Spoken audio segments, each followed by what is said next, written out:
I had slept through the day and was now awaiting the arrival of my officially issued femme fatale.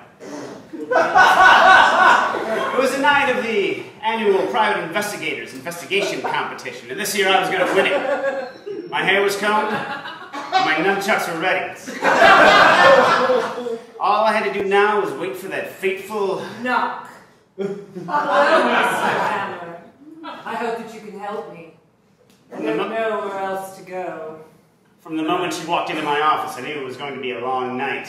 It was Melody Mars, by all accounts a lousy draw. But I knew that if I wanted to take home that new set of Venetian blinds, and the year's supply of Lucky Strike cigarettes, I'd have to see this thing through. Melody Mars. I thought I told you I'd hit you with nunchucks if you ever showed up here again. You know I didn't have a choice when I picked your name out of the fedora, Hank. So are you going to help me or not, you neurotic ass? I'll help you, Harvey, but only because I have to. But don't mistake my services for anything other than what they are. A desire for a decent set of Venetian blinds that cast a proper shadow over my face and upper torso. Well, all right then. Here's the scoop, Gumshoe. Gumshoe? Really? What the hell does that... Shut up! I was in the parlor when I heard a noise coming from the sunroom where I keep my jewelry. By the time I got there, the place had been ransacked and my jewels were gone. That's about as cliche as they come. Cliche or not, Hank, that's your case. All that was left behind was a whole lot of nothing. Good luck. By the finality of Melody's last line, I knew I was up, and I'd have to start narrating. I honestly wish I picked a profession that didn't require constant first-person narration. Like soil science. But once I won the APIIC for the 17th time in a row, I could quit private detecting for good. Don't worry about why. It's not important.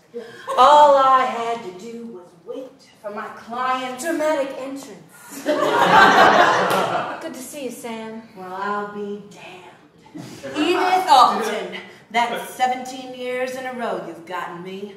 What are the chances? Pretty good, it looks like. Also looks like you owe me $5.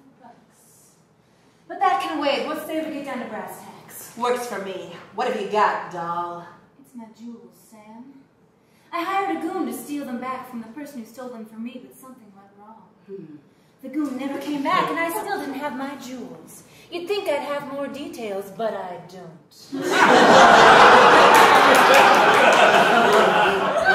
Got it.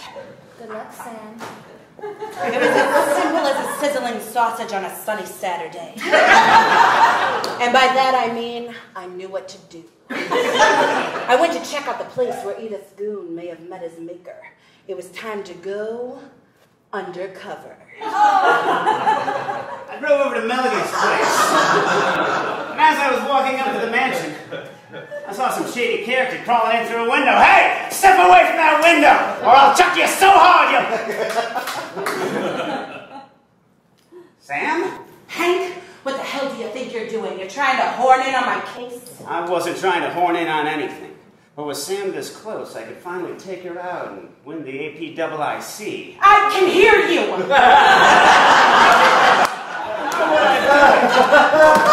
The cops would recognize nunchuck wounds, and it would take too long to tie her up and toss her into my trunk. Whatever. As I went back breaking into the mansion, I noticed a lot. It looked like I'd have to use the old Hank Hammer charm. I could tell Hank would be stuck in a narration loop for a while. I'm investigating the mysterious. I tried to remember some of the charming things I used to say to the ladies back in my college days. But I've had partial amnesia since my early 20s, so the going was slow. It appeared to be a jewelry box. Wasn't there one about how a woman brings hope into an inherently corrupt world full of moral ambiguity? Holy shit, not just a jewelry box. It was Edith Alton's. Her name was written in Sharpie under the lid. Hey there, Sam! What's a woman like you doing on a... Something about angels. Would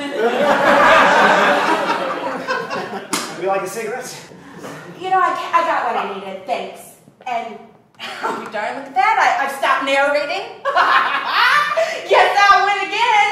I'm going to turn these in, and I'm going to become a bus driver or a hedge fund manager or something.